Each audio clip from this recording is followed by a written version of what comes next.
Anda untuk edisi hari Minggu 28 September 2025 mendengar bersama saya Adriani, operator kami Edo Herdian yang akan menemani Anda menghadirkan rangkaian acara pilihan di Pro 1 RRI Pontianak sampai dengan pukul 11.30 waktu Indonesia Barat. Semoga pagi ini Anda dalam kondisi yang sehat pendengar, tidak kurang suatu apapun, dan juga untuk Anda yang sedang sakit kita doakan semoga segera diberi kesembuhan ya, dan kelancaran misalnya masih dalam proses pengobatan atau pemulihan. Hari ini hari yang istimewa juga untuk Radio Republik Indonesia Pontianak karena dalam rangkaian RRI Fest kami hadirkan hari ini Jalan Sehat yang kemarin sempat tertunda. Hari ini insya Allah akan dilaksanakan dengan proses yang sudah berjalan sebelumnya pendengar. Sudah ada pengambilan kupon juga oleh para peserta yang sudah mendaftar sebelumnya. Jadi hari ini yang hadir nanti masyarakat Kota Pontianak dan sekitarnya yang sudah mendaftar untuk meramaikan Jalan Sehat RRI Pontianak. Mudah-mudahan lancar, dukungan cuaca yang baik juga, dan hadiah-hadiah yang sudah disediakan juga bisa didapatkan begitu ya. Pasti dapat sehatnya, dapat hadiahnya juga. Untuk Anda juga pendengar yang mungkin biasanya aktivitas atau lewatnya di seputaran Jenderal Sudirman ya, hari ini dikarenakan ada Jalan Sehat yang dilaksanakan memang terjadi penutupan jalan untuk sementara di seputaran Jenderal Sudirman. Jadi ada pengalihan arus lalu lintas yang bisa Anda pilih alternatif jalur lainnya supaya tidak terjebak kemacetan atau memang karena tidak bisa untuk dilewati. Ya, sekali lagi doakan mudah-mudahan hari ini acaranya bisa berjalan dengan lancar dan juga ramaikan untuk Anda yang sudah mendaftar begitu ya. Mau jajan-jajan juga ada banyak sekali stand-stand UMKM yang sudah tersedia di sini. Begitu pendengar, dan pagi hari ini kami hadirkan Lentera Minggu mengawali kebersamaan kita.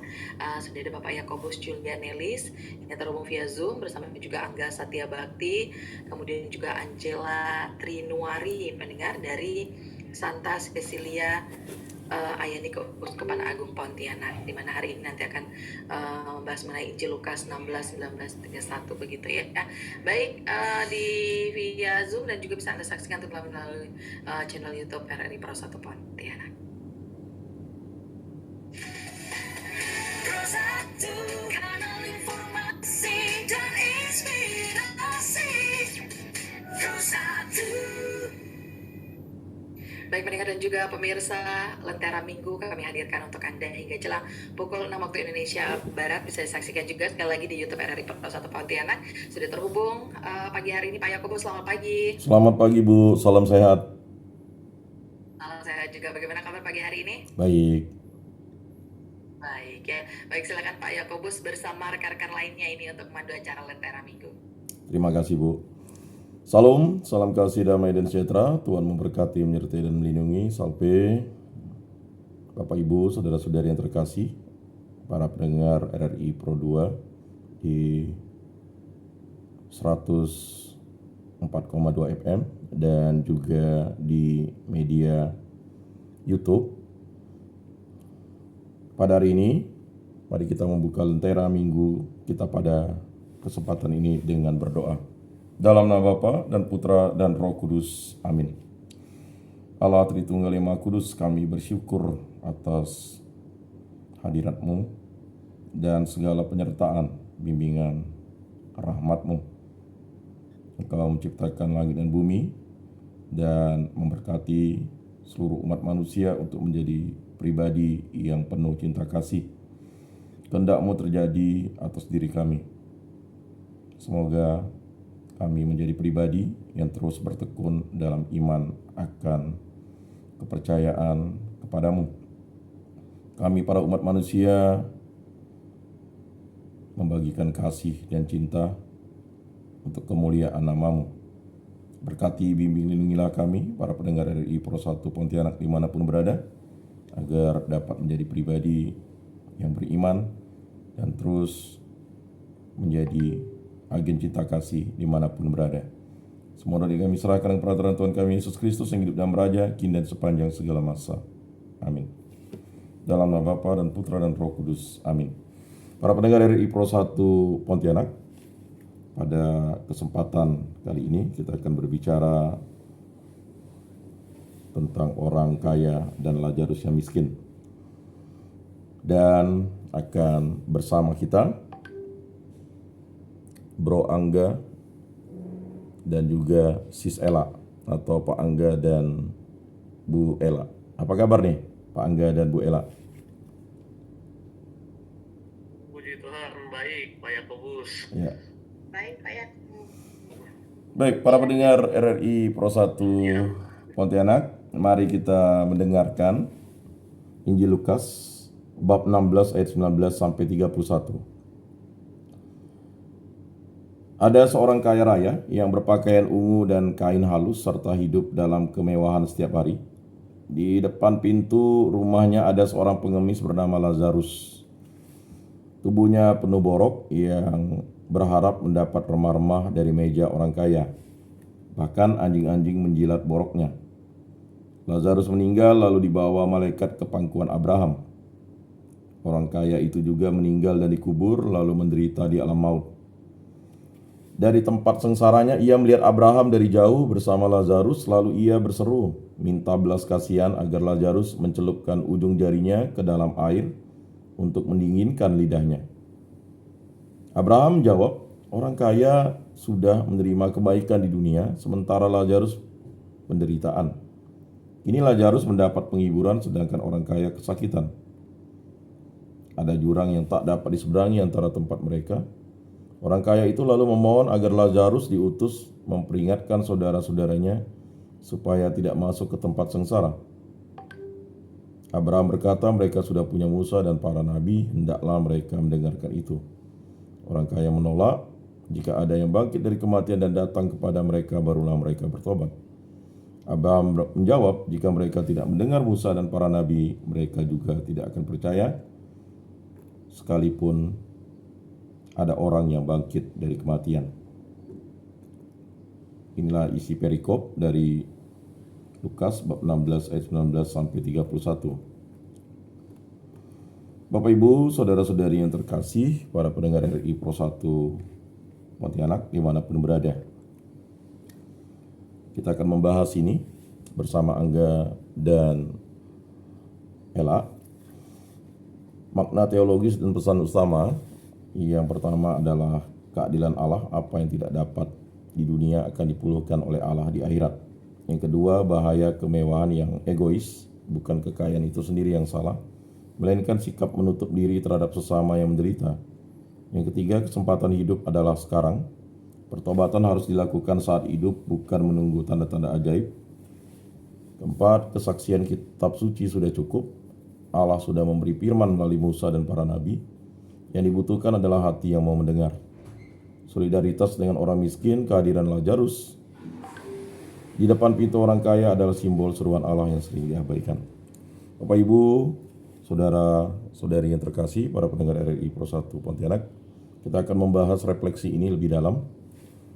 Dan kita akan mendetailkan Injil Lukas bab 16 ayat 19 sampai 31 ini pada paruh kedua untuk kita dengarkan Injilnya. Tadi kita sudah mendengarkan isinya, supaya para pendengar RRI Pro 1 Pontianak juga membuka kitab suci dan mendalami ini, karena ini adalah orisinil atau satu-satunya dari kitab Injil Sinoptik yang membahas tentang orang kaya dan orang miskin, dan hanya terdapat di Injil Lukas, tidak pada Injil Matius dan Markus. Baik, saya panggil bro saja ya, lebih enak ya daripada Pak atau Bu ya. Bro Angga dan Sis Ela, karena ya beda-beda tipis lah umur kita. Disebut generasi milenial biar para pendengar Pro 1 tidak terlalu tegang ya, karena ini sebenarnya sangat sulit sebenarnya merefleksikan Injil ini ya, karena ini ya orisinil dari ya, Injil Lukas, tidak ada di Injil Sinoptik lainnya. Biasanya kalau dibahas oleh Sinoptik ini biasanya ada minimal 2 Injil Sinoptik ya membahasnya, tetapi ini memang benar-benar orisinil dari Injil Lukas, dan ini luar biasa sebenarnya. Baik, kita ke Bro Angga dulu. Ini tadi kan kita udah melihat isi perikop ya, bukan detail per detailnya. Nanti kita akan baca di paruh kedua. Baik, gimana menurut Bro Angga, makna teologis dan pesan utama tadi itu, apakah sesuai dengan refleksi Bro Angga? Silakan. Baik, selamat pagi. Kalau saya manggilnya Pak Yan ini jadi Bang Yan. Ya, gitu enggak apa-apa. Biasa Pak Yan Kubus ini di Ya, akrab disapa Beton itu Bang Yan gitu ya. ya, Karena ya senior. Senior dan kakak tingkat. ya, silakan. Baik, Bang Yan, kalau menurut saya pribadi, makna teologis dari bacaan kitab suci hari ini yang kita dengarkan tadi secara khusus dalam bacaan Injil Lukas, ini sangat menarik ya, dalam arti tertentu, bahkan sangat kontekstual dengan kehidupan kita, Betul. yang mungkin sampai saat ini sangat relevan dan Ya.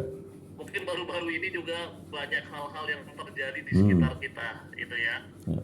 Jadi bagaimana di dalam bacaan kitab suci itu digambarkan Lazarus ini adalah seseorang yang sangat tidak dimanusiawikan di dalam kehidupan di dunianya oleh orang-orang di sekitarnya. Ya.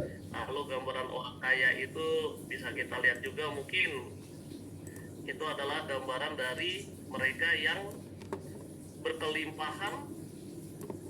Tidak digambarkan dia jahat yang aneh-aneh, Ya. tetapi mungkin ada kejahatan yang unik yang mungkin di dalam iman kita di orang Katolik itu juga biasanya kita lakukan dalam pernyataan tobat gitu. Ada 4 jenis kesalahan gitu ya. Saya berdosa dengan pikiran, dengan perkataan, Ya. dengan perbuatan, dan yang terakhir ini dengan kelalaian. Jadi ya ternyata ada jenis dosa yang diakibatkan karena kelalaian itu. Nah, jadi kalau saya lihat tadi di dalam bacaan kitab suci ini, mungkin itulah yang sering terjadi juga di dalam kehidupan kita. Bagaimana kisah orang kaya yang tidak peduli ini adalah orang yang lalai dengan kehidupan di sekitarnya. Memang tidak dijelaskan secara langsung apakah dia sengaja atau tidak sengaja, tetapi bisa terlihat digambarkan sebagai Lazarus yang selalu berada di depan pintunya, mengais-ngais rezeki gitu ya, meminta remah-remah roti gitu kan untuk sebagai makanannya, hingga pada akhirnya hal-hal seperti ini menjadi suatu keprihatinan ketika kita memiliki sikap-sikap atau tindakan ketidakpedulian, kelalaian terhadap orang-orang di sekitar kita yang membutuhkan dan memerlukan sisi kemanusiaan kita, bagaimana kita mampu memanusiakan manusia di sekitar kita. Ini menjadi permenungan yang menarik bagi kehidupan kita. Ya, mungkin dalam aspek sosial yang kita lihat di berita akhir-akhir ini ya, situasi-situasi memanusiakan manusia ini yang mungkin pada akhirnya mengarahkan kita kepada pengharapan akan keadilan.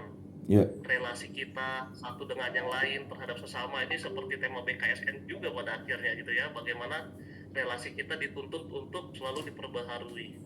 Mungkin itu sedikitnya yang bisa saya bagikan dulu gitu, Bang Yan. Baik, Sis Ella atau Bu Ella ini ya, ini kan luar biasa nih, ketua bidang 1 ya, bidang liturgi ya. Kita kalau misalnya melihat Injil Lukas bab 16 ayat 19 sampai 31 ini kan sebenarnya sangat dalam makna teologis dan pesan utama. Tapi bagi Bu Ella atau Sis Ella ini bagaimana melihat Injil ini, Bu? Silakan. Baik, terima kasih Pak Yan. Biasa saya panggil Pak Yan ya. Kalau pribadi saya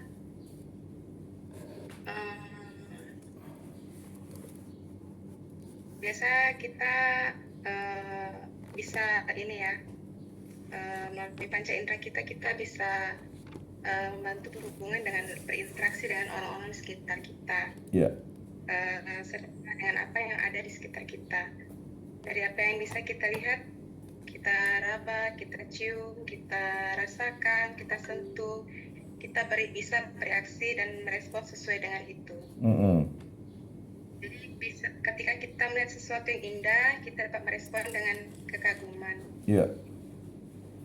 ketika kita melihat sesuatu menyenangkan, kita bisa merasa senang gitu kan. Begitu kita mencium aroma yang harum, kita bisa merasakan sesuatu yang lezat atau lembut dan halus. Kita bisa merasa bahagia dan gembira.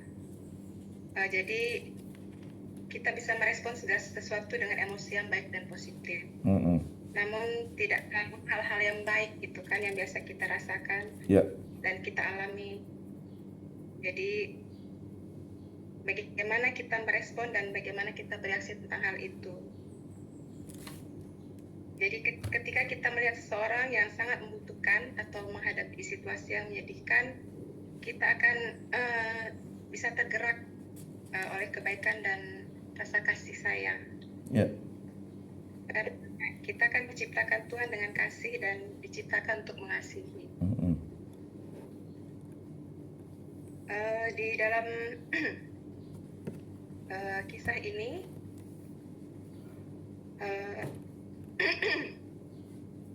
yang orang kaya hanya peduli pada dirinya sendiri dan menikmati hidup yang egois. Tidak memiliki perasaan terhadap orang lain dan atau peduli terhadap orang lain. Bahkan jika mereka miskin dan lapar atau sakit dan sangat membutuhkan. Di pintu gerbang ada Lazarus yang jelas-jelas miskin dan lapar, sakit dan membutuhkan pertolongan. Namun orang kaya itu meninggalkan Lazarus di luar, di pintu gerbangnya, tidak membiarkan Lazarus untuk masuk atau membiarkan masuk ke zona nyaman orang kaya tersebut.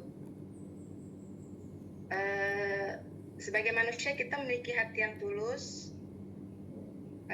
hati yang memiliki kapasitas untuk kebaikan dan belas kasih, hati yang dapat menggerakkan kita untuk bertindak penuh kasih dan membantu sesama. Namun hati kita biasa dikeraskan oleh rasa kekecewaan dan frustasi, oleh kebencian dan kepahitan atau rasa sakit dan luka.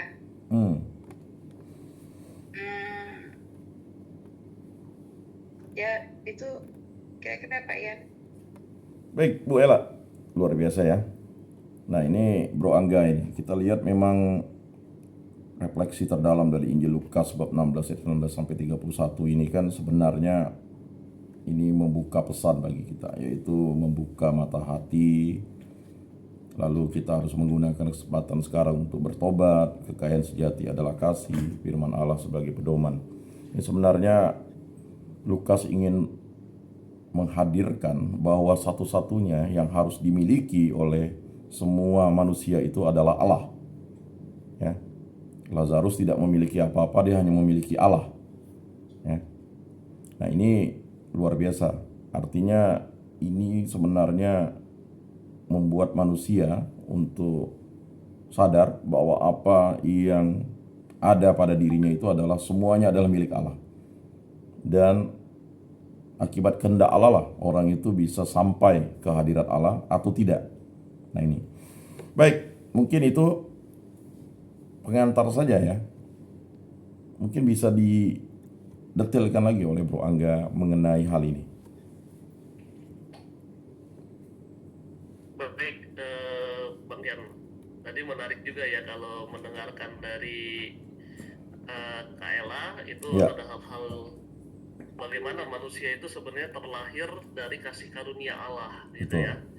Dari kasih karunia Allah, bahkan dalam kisah penciptaan kejadian kita juga digambarkan bahwa manusia itu begitu spesial di mata Allah. Dia dihembuskan roh, nafas kehidupan sendiri langsung dari Allah, berbeda dengan ciptaan lainnya. Seperti itu. Jadi di dalam kitab suci ini juga kita bisa mendengarkan sosok yang digambarkan di surga ini juga yang menjadi sebagai tempat pangkuan gitu ya, sebagai tempat yang nyaman, itu salah satunya adalah Abraham gitu ya. Abraham itu dalam bangsa Yahudi itu kan gambaran dari bapak orang beriman. Jadi ada iman ketaatan buta, itu salah satu contohnya ya Abraham itu. Tiba-tiba Allah mengutusnya ke suatu tempat, Padahal dia baru digambarkan mendengarkan suara Allah itu, tapi dia langsung percaya itu adalah Allah dan dia menyetujuinya. Nah, itulah Abraham, gitu ya, iman Abraham. Nah, dan yang menarik juga, si kaya ini adalah keturunan Abraham, sama-sama orang Yahudi. Ya. Si miskin ini juga Lazarus ini adalah keturunan Abraham, sama-sama cucu anak Abraham. Yang notabene Abraham itu adalah seorang nabi yang luar biasa yang diimani oleh bangsa Israel sebagai bapak yang baik, gitu ya, bapak segala bangsa. Tetapi terkhusus bangsa Israel itu ya Abraham itu sebagai sosok bapak utama mereka juga selain Musa, gitu ya. Nah, apa yang mau saya lihat di sini, ternyata manusia itu yang pertama tadi adalah gambaran kasih Allah yang dianugerahi warisan-warisan cinta kasih dan daya-daya ilahi. Ya. Nah, daya ilahi yang paling utama itu tadi cinta kasih itu ya. Jadi harusnya kita juga memiliki sifat seperti itu.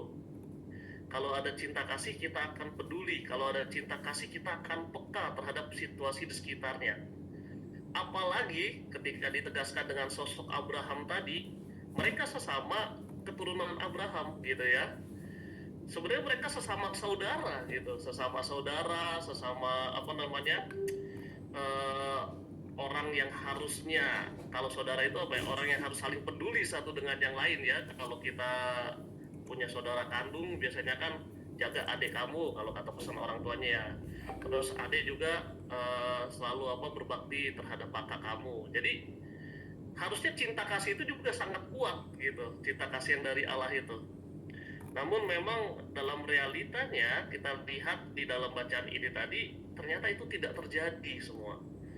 Tidak terjadi, ada suatu ketidakpekaan, ada suatu ketidakpedulian yang hingga akhirnya ketika di surga, Abraham ya mungkin sebagai sosok orang tua tadi ikut sedih juga, dan akhirnya dipangkulah Lazarus, gitu ya.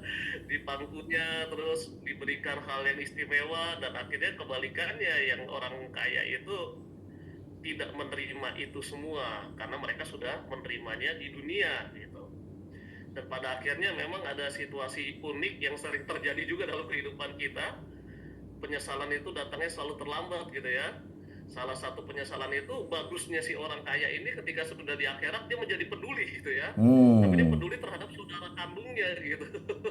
Saudara kandungnya, kalau bisa utuslah, gitu ya, entah malaikat, entah siapa, untuk memperingatkan saudara-saudaranya yang masih hidup di dunia ini.